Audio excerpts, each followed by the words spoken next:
Air force day पे कोरत के नौजवानों ने बताया वायुसेना प्रमुख को अपना आदर्श। अफसर बनने का है युवाओं का सपना। वायुसेना प्रमुख आरके सिंह भदौरिया के गांव कोरत के गर्व से भरे युवक एयरफोर्स में भर्ती होना चाहते हैं। इसके लिए वो रोजाना चंबल के बिहार में पसीना बहा रहे हैं। यह हौसला उन्हें वायुसेना प्रमुख की उपलब्धियों ने भरा है। हाथरस जाते समय 5 अक्टूबर को मार्ट टोल प्लाजा पर गिरफ्तार किए गए 4 संदिग्ध विदेशी फंडिंग से देश में दंगा भड़काना चाहते थे। वेबसाइट के माध्यम से विदेशी चंदा एकत्रित करके हाथरस की घटना के संबंध में अफवाह फैला के जातिगत हिंसा भड़काने की कोशिश की गई थी। इस मामले में बुधवार को चारों के खिलाफ थाना मार्ट में मुकदमा दर्ज कराया गया है। चारों को सीजीएम की कोर्ट में पेश करने के बाद 14 दिन की न्यायिक हिरासत में जेल भेज दिया गया है। इन चारों संदिग्धों पर यूपीए कानून के तहत भी मुकदमा दर्ज किया गया है। शहादत से पहले पत्नी से किया था दिवाली पर घर आने का वादा, लेकिन उग्रवादियों के हमले में छिनी परिवार की खुशियां। असम राइफल्स के जवान वीरेंद्र सिंह का ड्यूटी के दौरान कई बार उग्रवादियों से आमना सामना हो चुका है। 4 साल पहले हुए एक हमले के वक्त उन्होंने उग्रवादियों को करारा जवाब दिया था।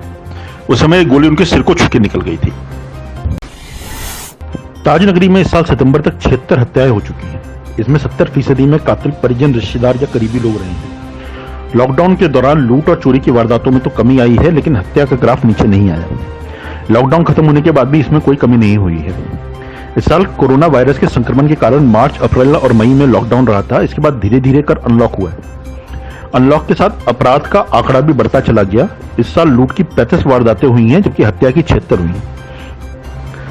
हत्या की वारदात का यह आंकड़ा लॉकडाउन के दौरान ज्यादा बढ़ गया। अकेले जून में ही 15 लोगों की हत्या हुई। गृह मंत्रालय की ओर से 15 अक्टूबर से विद्यालयों को खोलने के संबंध में जारी दिशा निर्देशों की कड़ी में पब्लिक स्कूलों ने तैयारियां शुरू कर दी हैं। स्कूलों के संगठन के पदाधिकारी बैठक आदि माध्यम से रणनीति बना रहे हैं। स्कूल खोलने पर क्या चुनौतियां आएंगी, उनका क्या समाधान होगा, इस पर मंथन किया जा रहा है। आपसा ने योजना बनाई है कि जिला प्रशासन की अनुमति मिलने के बाद 2 हफ्ते तक कक्षा 9 से 12 तक के विद्यार्थियों की ही पढ़ाई कराई जाएगी। कक्षाएं सिर्फ 3 घंटे चलेंगी और इसमें अभिभावकों की भी सहमति होगी। ताजनगरी के खिलाड़ी अपनी प्रतिभा के दम पर ओलंपिक तक खेल चुके हैं, लेकिन जनप्रतिनिधि इन्हें अंतर्राष्ट्रीय स्तर का स्टेडियम नहीं दिला पा रहे हैं। मांग 25 साल से उठ रही है। 20 साल में 3 बार प्रस्ताव जा चुके हैं। संसद में भी मुद्दा उठा, लेकिन हल नहीं निकला। खेल संघ फिर से आवाज बुलंद कर रहे हैं। आउटडोर और इंडोर दोनों स्टेडियम के लिए मांग उठ रही है। जिला मुख्यालय के साथ किरावली, बाह के खिलाड़ी भी मांग उठा रहे हैं। एसएन मेडिकल कॉलेज में कोरोना वायरस के 63% संक्रमित मरीजों पर प्लाज्मा थेरेपी कारगर साबित हो रही है। इस थेरेपी से अभी तक 38 लोगों की जान बचाई जा चुकी है। 4 मरीजों का भी इलाज चल रहा है, जो कि आइसोलेशन वार्ड में भर्ती हैं। एसएन मेडिकल कॉलेज में अभी तक कोरोना वायरस के 60 संक्रमित मरीजों का इलाज किया गया, जिनकी हालत बेहद गंभीर थी। प्लाज्मा थेरेपी के लिए इनकी रिपोर्ट बनाकर इलाज शुरू किया गया। 58 मरीज आईसीयू में भर्ती थे, जिनको प्लाज्मा देने के बाद हालत में सुधार हुआ और 5 से 7 दिन बाद आईसीयू से सामान्य वार्ड में शिफ्ट कर दिए गए। जरूरत पर 2 बार थेरेपी भी दी गई। इसमें 38 मरीज पूरी तरह से ठीक हो गए, लेकिन 18 मरीजों को बचाया नहीं जा सका।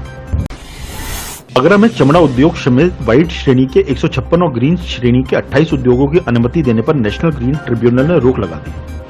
ताजनगरी के चिकित्सक डॉक्टर शरद गुप्ता की याचिका पर एनजीटी ने 28 जनवरी 2020 तक के लिए यह रोक लगाई। इस दौरान उत्तर प्रदेश प्रदूषण नियंत्रण बोर्ड संशोधित की गई सूची के उद्योगों को अनुमति जारी नहीं कर सकता। एनजीटी में दायर याचिका में डॉक्टर शरद गुप्ता ने 9 जनवरी 2019 को उत्तर प्रदेश प्रदूषण नियंत्रण बोर्ड द्वारा केंद्रीय प्रदूषण नियंत्रण बोर्ड की सूची में श्रेणी संशोधन करने पर आपत्ति जताई थी।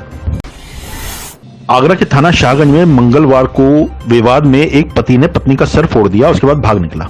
हालांकि बुधवार को उत्पीड़न के मामले में थाना जगदीशपुरा मामला पहुंच चुका था। पुलिस ने उसे हिरासत में ले लिया है। बोदला क्षेत्र निवासी शैला का निकाह 60 साल पहले शाहगंज के यूसुफ से हुआ था। आरोप है कि निकाह के बाद से ससुराली जन उसका उत्पीड़न कर रहे थे। वह मायके में रहने लगी। इस पर समाज के लोगों की पंचायत बुलाई। इसमें ससुरालिनी जनों ने फिर मारपीट नहीं करने का वादा किया।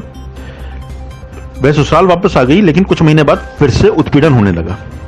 उस पर बाइक दिलाने का दबाव बनाया गया। विगत 17 जुलाई को मारपीट की गई।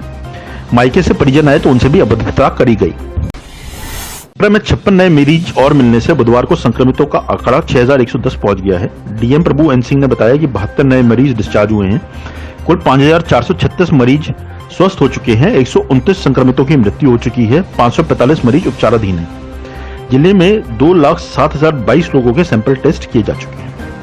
लेटेस्ट खबरों से जुड़े रहने के लिए देखें हमारा यूट्यूब चैनल, करें लाइक, शेयर सब्सक्राइब।